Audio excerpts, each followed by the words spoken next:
Ready start. महोदय, प्रदेश शासन की अक्षमता के फलस्वरूप पंचायती राज के आने के पूर्व ही जहां सार्वजनिक चरोखर भूमियों को अतिक्रमण निगल चुका है, वहीं वर्ष में 1500 करोड़ रुपए की सोया खली विदेशों को निर्यात कर देसी पशुधन को इससे वंचित रखा जा रहा है। खली और चारे की कमी के कारण प्रदेश का पशुधन अपने अस्तित्व के लिए संघर्ष कर ही रहा है।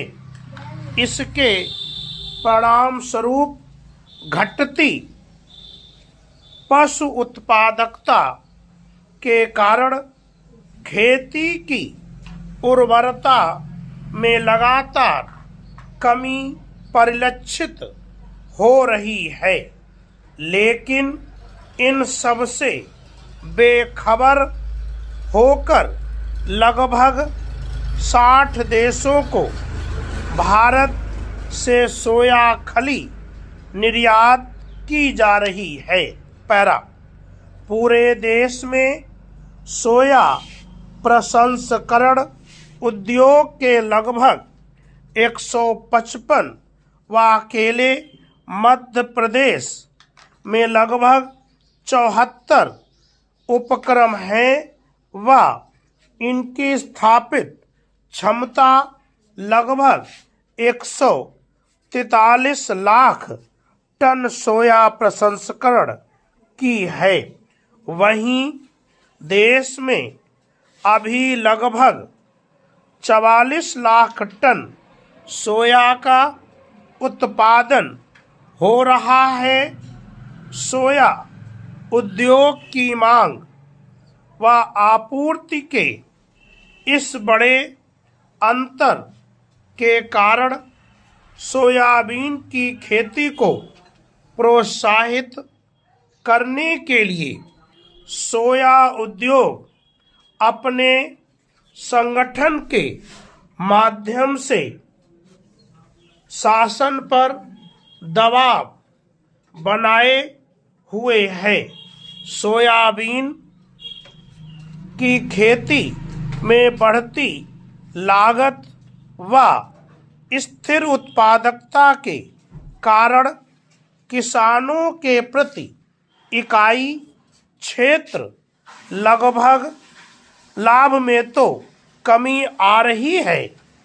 सोयाबीन की खेती के अंतर्गत क्षेत्र 1994-95 तक लगभग 10 वर्षों में सोयाबीन की खेती के अंतर्गत क्षेत्र विस्तार लगभग 305% हुआ है। वहीं कुल उत्पादन इस अवधि में 359% ही बढ़ पाया है। भारत में आज भी औसत उत्पादकता लगभग 1000 किलो प्रति हेक्टेयर है, जबकि इटली में यह 4546 किलोग्राम है व अमेरिका, ब्राज़ील, अर्जेंटीना, मैक्सिको आदि देशों में लगभग 2100 किलो हेक्टेयर से अधिक है। हमारे देश के कृषि वैज्ञानिक सोयाबीन की उन्नत प्रजातियों की औसत उपज लगभग 2500 से 3000 किलो प्रति हेक्टेयर बताते हैं। यद्यपि बृहद स्तर पर यह लगभग 1000 किलो हेक्टेयर अनुसंधान प्रक्षेत्रों, शासकीय फर्मों व 1200 किलो हेक्टेयर है।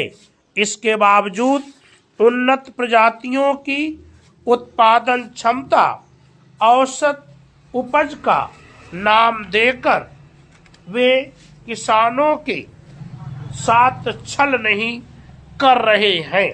पैरा सोयाबीन की खेती में लगभग 150 प्रकार की कीट व्याधियों का प्रकोप हो रहा है व प्रदेश के किसी न किसी क्षेत्र में ये व्याधियां प्रतिवर्ष महामारी का रूप लेकर किसानों की कमर तोड़ रही हैं।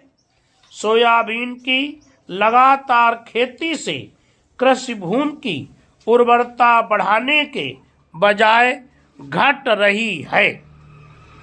स्टॉप।